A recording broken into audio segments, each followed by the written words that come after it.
Hey there, Toonami faithful, and welcome back aboard Toonami Absolution, where we talk about the shows that made us us and the shows that made you you. Once again, we are your hosts. My name is Alex. I'm Sam. And I'm John, Princess Mononoke. This made its Japanese debut on July 12th, 1997, and English debut February 11th, 1998, as part of the 48th Berlin International Film Festival. And Toonami had it as part of their month of Miyazaki, which, as we've mentioned previously with Spirited Away, was basically Toonami taking a later era Toonami, taking a block from TCM and just re-showing it.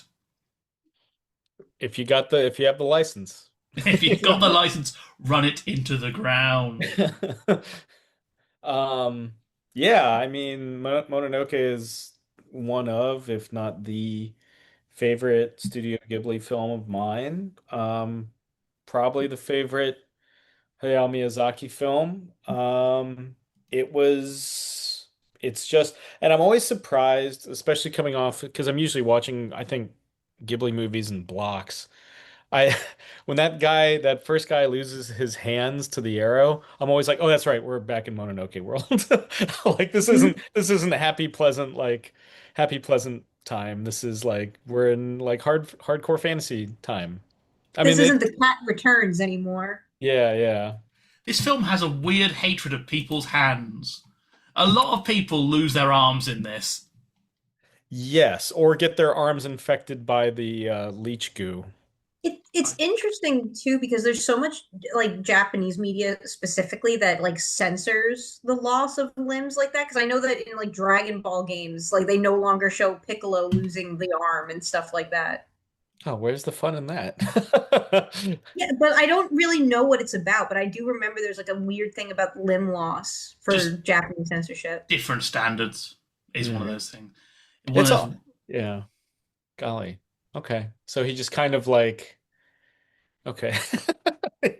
he does Does he not even have to? the thing you do with kids when you like pull off the finger. He just does that with the arm, then it comes back on. It's like, ha ha!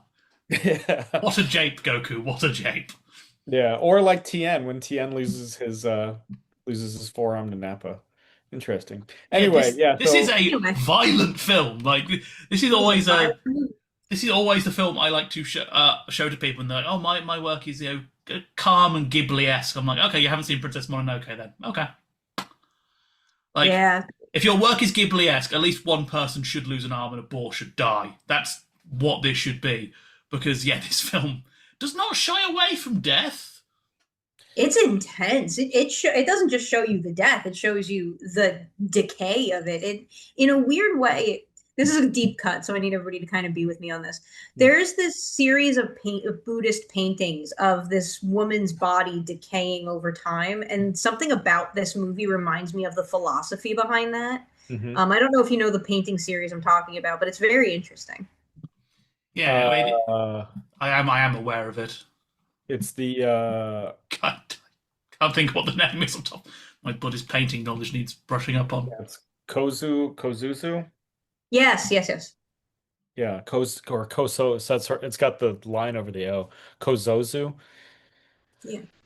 Yeah. It Anyway, has yes. Yeah, yeah. yes. But this is a much more violent film than what I think Ghibli would be associated with. It's much more epic. This is a classical epic, effectively. Um, just a really interesting piece of production as well, because it started life as a period drama, but then ceased to be a period drama very early on. Miyazaki is also very chatty about this film, which is, I think, one reason I'm very fascinated by it. Um, so when you brought went to see it originally, you got a little pamphlet which featured an essay called "The Battle Between Humans and the Ferocious Gods: The Goal of This Film," and I always love the first paragraph. In this film, samurai lords and peasants, who are customarily featured in period dramas, hardly make an appearance. Even when they do, they only perform in very minor supporting roles.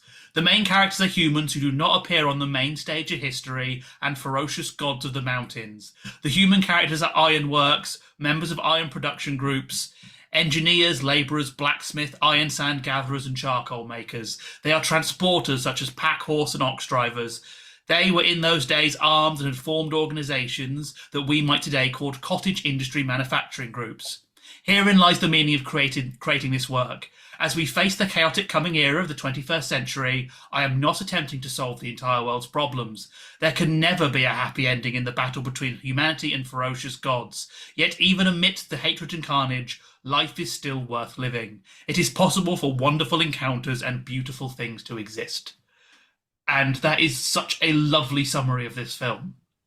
Yes. I got goosebumps hearing you read that. I'm not gonna lie to you. Uh, I actually felt like the tingly. it is just, it's so.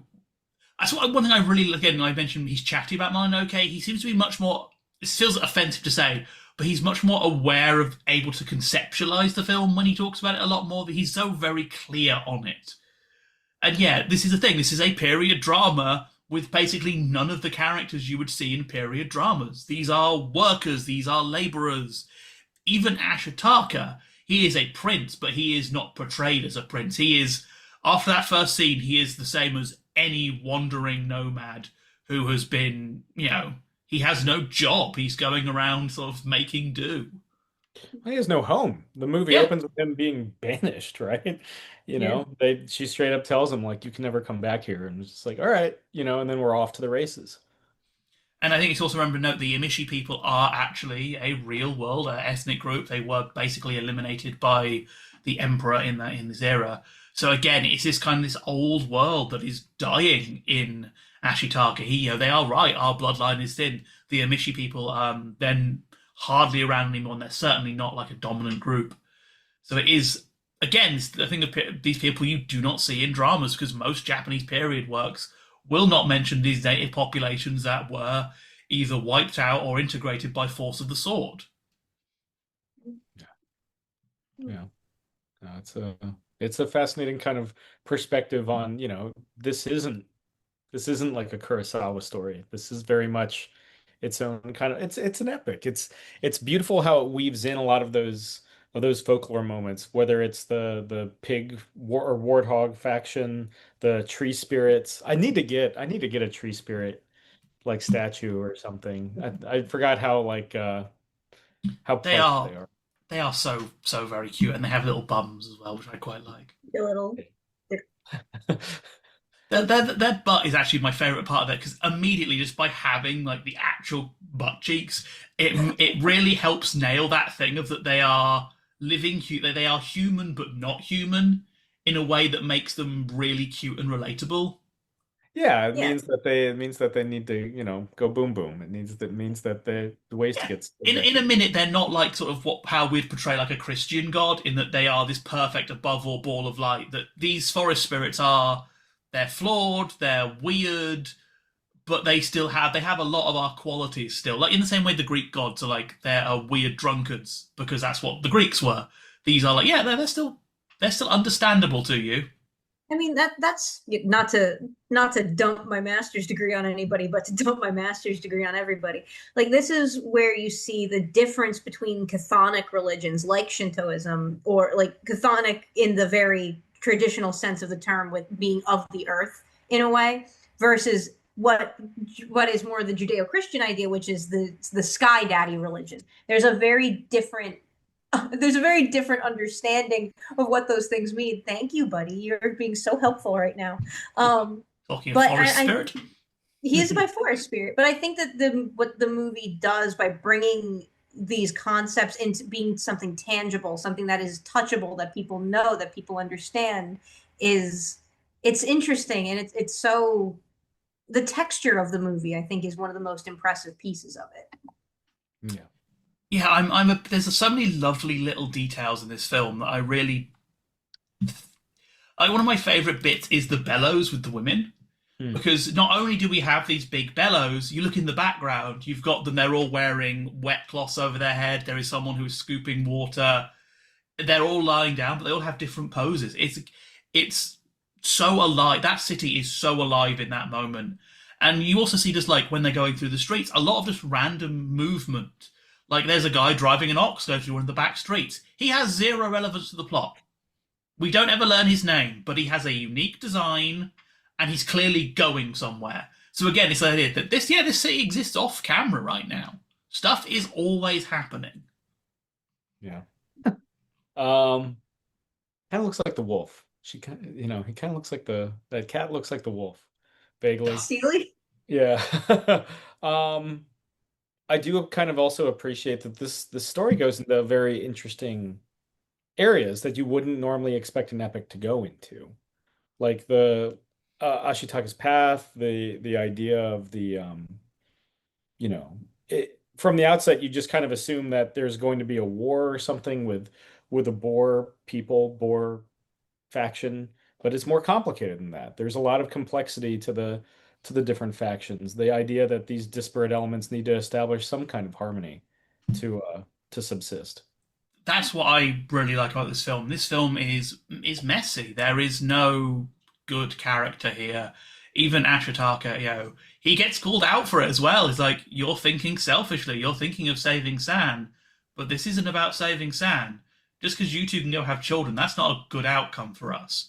And Miyazaki does mention this in interviews. In Sin Fedroshi in '97, he has a lovely interview. It was collected in Turning Point, which Viz did put out in English.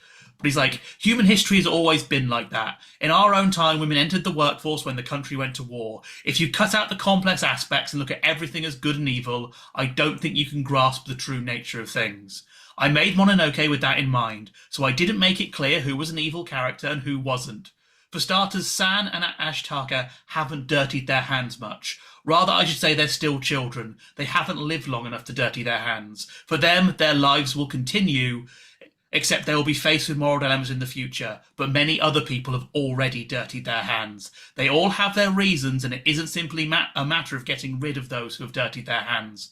We have to continue living, accepting this troublesome part of ourselves. And as is often the case, those who are destroying nature are in reality people of good character. People who are not evil diligently take actions thinking they are for the best, but the results can lead to terrible problems. I I mean, think. Oh, go it's ahead. it's it's so interesting because for like, and we in the last decade or so we've kind of moved out of this idea that animation is immediately for children, right? But like this movie is so complicated. It is so messy. It is so interesting. It's the kind of thing that people write philosophy papers about. It's so interesting to think about a time period where it was like, no, no, no, this is just a children's medium. Like that. It's so interesting to think about it with those things in conjunction with each other. And yeah, I have to give credit actually on this because Lady Eboshi in this is an amazing character, and Minnie Driver does such a good job with her in that she makes her into this amazingly charming woman. Yeah. Like, I think if you put yourself in Ashtaka's hands, you would probably end up going along with her. And And she loses a hand.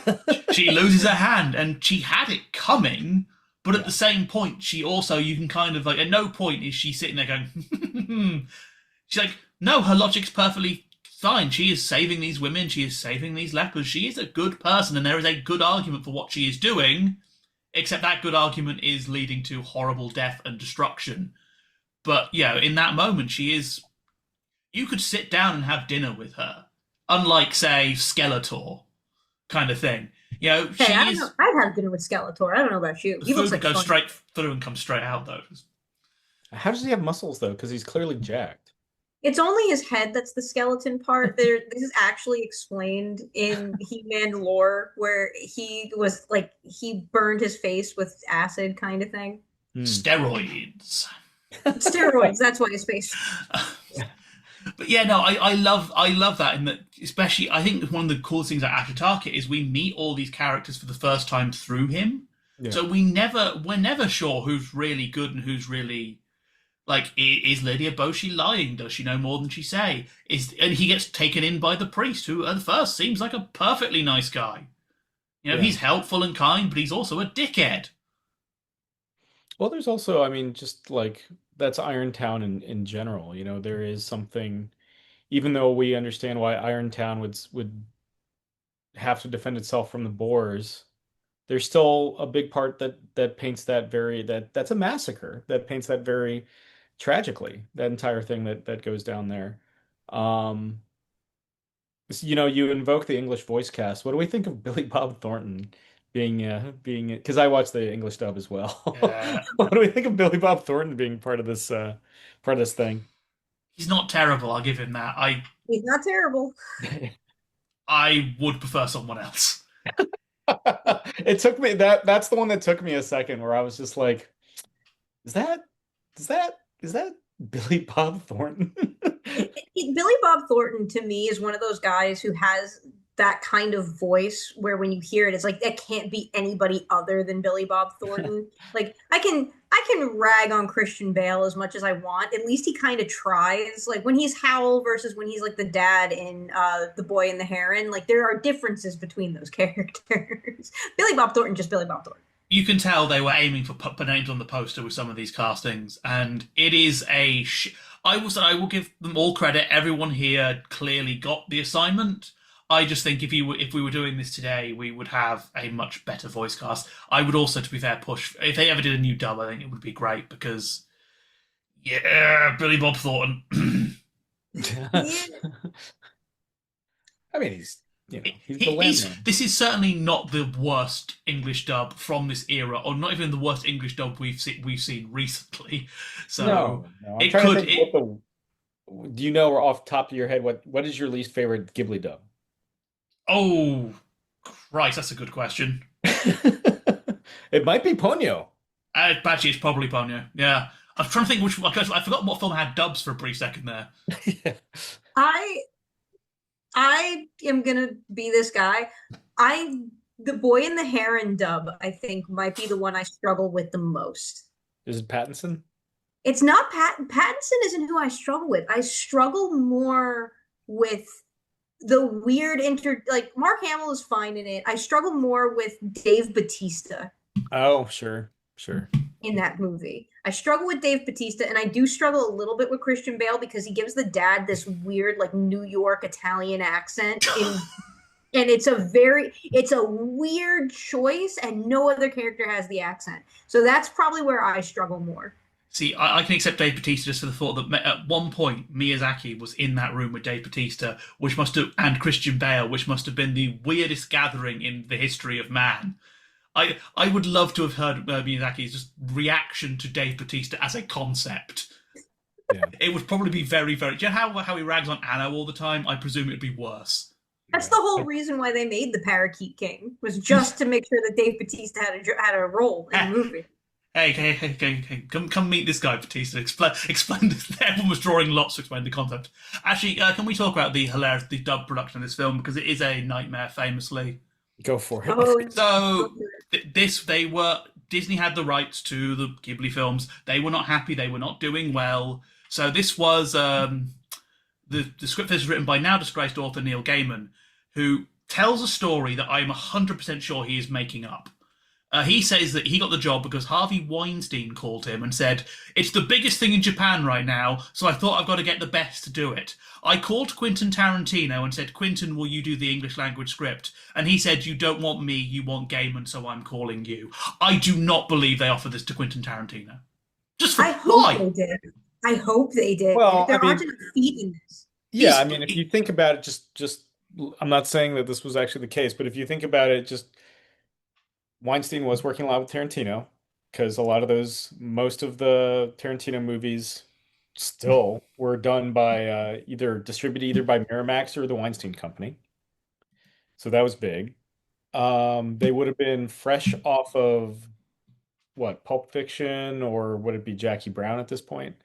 I think Jackie Brown, yeah. Yeah, and obviously Weinstein knows that Tarantino's a big Japanophile. I still struggle to believe there would be something where you would offer that, or it would get past both sides on that Now one. the question is, what's Tarantino's? I didn't know Tarantino was a fan of Gaiman. That's also why I'm like, I have no idea. I guess maybe he liked Sandman, because this would have been after Sandman. But my other option is, did Weinstein like? Because I can totally see Weinstein saying, "Oh, this really famous guy recommended you," to kind of, but because he was a dickhead. He also disgraced movie producer Harvey Weinstein. A lot of disgrace in this film going through. But yeah, Just English dub, just English dub. just English dub. We all love the Japanese cast. They are lovely and pure and innocent. Yeah. And well, Miyazaki's a little bit of a dick, but he's a dick in a charming old man kind of way. Yeah, He's just upset. He likes trains. No man who likes trains can be fully evil. He likes trains and Evangelion. We love that. No, he hates Evangelion. But Oh, that's Anno right. still hangs around him because Anno has this weird thing going on. So basically there's a load of debates between Miramax and Ghibli over what the script was. They were arguing continually about it. Basically, Miramax wanted all the Japanese stripped from it. They wanted any Japanese cultural thing stripped. This famous How do you do this movie without that? well, they do get away with a bit of it because, like, sake is changed to wine. There are some fair changes they wanted to make, like all the names of the spirits are made more general because of there is no translation to like the names of forest spirits in English. But famously, Gaiman said, "In the end, I made two scripts. I called them Miramax and Ghibli. I sent them both and said, argue between yourselves." But he's like, even those scripts aren't right because there are references to Japan and China, because Lady Eboshi mentions bringing rifles from China at one point, and that is removed from the final version, but that was in both versions of the script, so there were changes after those two scripts. There were a lot of changes. There's also a lot more dialogue in the English dub. They have a lot of off-camera characters saying things to set up what's going on and to explain concepts to them. So Steve Alpert, who was one of the production guys at Studio Ghibli, he did a lot of work with Miramax over the years, says that Weinstein wanted him to trim the film from 135 minutes to 90 minutes, despite having originally promised not to do so. When Alpert informed him that Miyazaki would never agree to this demands, Weinstein flew into a rage and told Alpert he would never work in this industry again. I do love Alpert. His book came out in 2020, Sharing a House with the Never-Ending Man. I love it because when you hear these in negotiations, you can clearly tell Albert's like, yeah, but Miyazaki is just very protective of his guys, so I don't care. Like, I can work in Japan for as long as I want, and we don't have to give... So, Miyazaki has told me, no, do not budge, so I am not budging. Miyazaki also gave them a short list of things to be aware of when dubbing the film, including don't bother trying to translate the title, it can't be done. No modern slang, choose good voices. Ashitaka should be well-spoken and formal and old-fashioned for his time. The Emishi are real people. One of my personal favourites is that, which is something that catches people a lot, is Jikabo says he works for the Emperor. The Emperor is not how we think of him now. He would have been living in poverty and making a living selling his signature. Who does Jikabo really work for? We don't know. He has a document signed by the Emperor. It means nothing. This is why you get the scene when Eboshi shows the women the signature and they all laugh. Because, at this point, the Emperor was basically just a figurehead with zero power. His value was in what wealth he still had, hence why he offers the mountain of gold to the person who can bring the head. And I must also bring up the story. The story. So we all know the story, right? That Miyazaki sent a sword to Disney saying, Mononoke, no cuts. That story is bullshit. It is not true. The first time we sort of find a notice of it is an interview with Zan Brooks had with Miyazaki in The Guardian in 2005. Miyazaki's response is, actually, my producer did that. Although I did go to New York to meet this man, this Harvey Weinstein. I was bombarded with this aggressive attack, all these demands for cuts. Miyazaki then smiles. I defeated him. The sword did not come from Miyazaki. It came from Toshiko Suzuki, who was the Ghibli co-founder and chairman at the time, because Steve Alpert was in the room. He says that Toshio found the sword in a Japanese shop and presented it at a New York meeting and I quote, shouted in English and in a loud voice, Mononoke Hime, no cut. So, Miyazaki was never involved in that decision.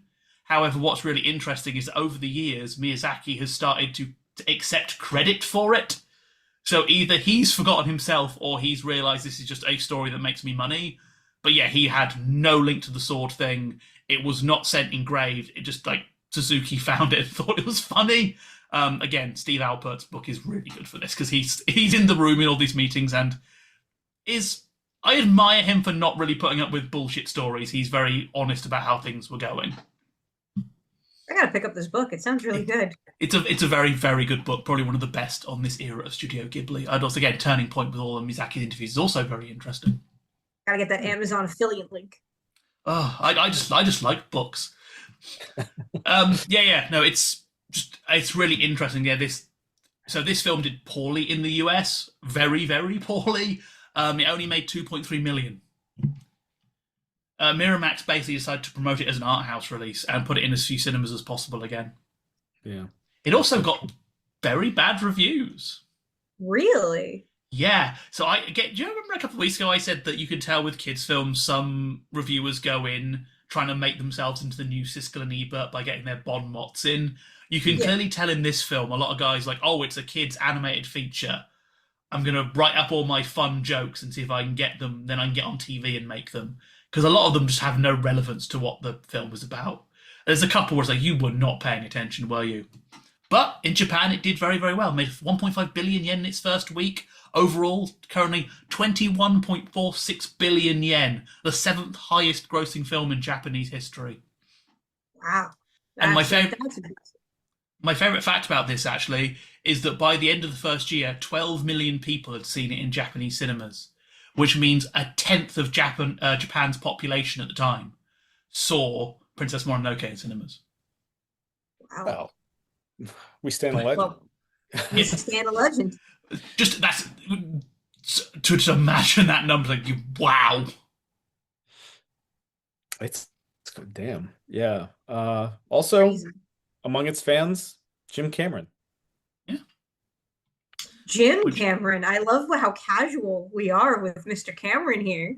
Well, which he saw and then immediately went, I like it, but if those walls were blue. Yeah, I mean, it's kind of Jimmy Cameron. That's too much. It's too much. Yeah, that's too familiar. Jimbo Cameron. Jimbo Cameron. Jimbo, can I call you Jimbo? Yeah. I'm gonna do it anyway, so you better say yes. What is your do you have a favorite scene? Because one of the things I love about so many Ghibli films is there's scenes that, it's poetry. You get scenes that stand out like we were invoking paintings earlier that stand out like paintings. For me, it's seeing all the forest spirits at night light up the hills. That's always kind of a nice little awe-inspiring scene for me.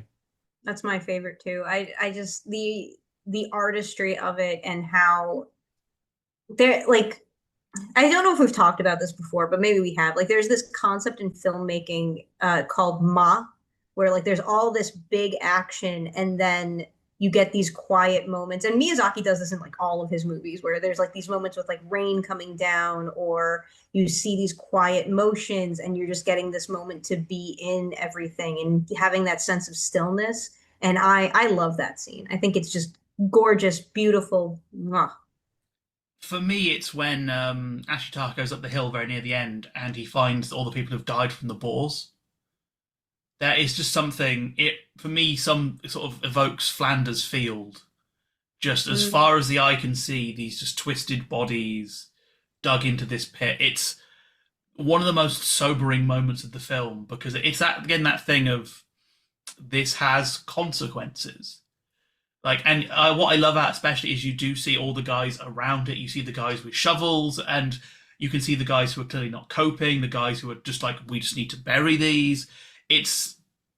There is some very realistic depiction of death there that really hammers home. Each of these guys had a wife back in Irontown. Each of these guys had friends here. It's immediately makes this from a children's adventure to, Ashitaka, you are out of your depth. This is a war, and war has casualties.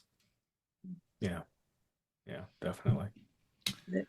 As we get a little closer to the end, before we go in, are there any other thoughts before final thoughts, or are we jumping on in? I do have two I want to bring up. One, the slugs that come out of the boar, disgusting. But one of my favourite weird quotes from the interview is that Miyazaki says, I have actual personal experience of being overcome by such a sensation. At times I have an emotion I can't suppress and it explodes, so it feels that my viciousness bursts out from all the pores in my body. Which I'm like, that's surprisingly terrifying, because there is something really disgusting about those leeches. And to have him just be like, oh yeah, this is based on how I feel. It's like, oof. No wonder you get on so well with Anno. And we should also bring up Toonami. When we broadcast this, they were, of course, subject to Ghibli's no cutting rules. Yeah. This means advert every 20 minutes on the film that's already 2 hours, 13 minutes. People were not happy. I don't blame them. This film basically ran for about 3 hours on TV. And it just breaks the flow. This is a film that I loved watching films on TV, but this is one of those films don't watch for commercials. It just breaks everything. But yeah. So what are our final thoughts, my friends? Still holds up. I mean, it's still like for me the pinnacle, if not certainly one of the crown jewels in the Ghibli crown. Yeah, it's Princess Mononoke. It's as timeless and classic as it gets. It's you know, it's if you haven't seen it, see it. It's art. Yeah, this is one of those films that feels kind of pointless to sort of even try and review. It's Princess Mononoke. You've either seen it and you understand it, or you haven't seen it and you're missing a major part of your cultural jigsaw and should rectify that immediately. It is in that list of films that I believe you should be forced to watch. If you're building up like a home media collection for, I have a family member who recently gave birth to a young child, and we're sort of building up a media, like a movies for them. And Princess Mononoke was one of the first ones. I think it is beautiful, it is educational, and I appreciate its message. I think it's one of the few films that really grasps environmentalism in a way that isn't preachy, that doesn't just go, humans are bad, the less humans, the better.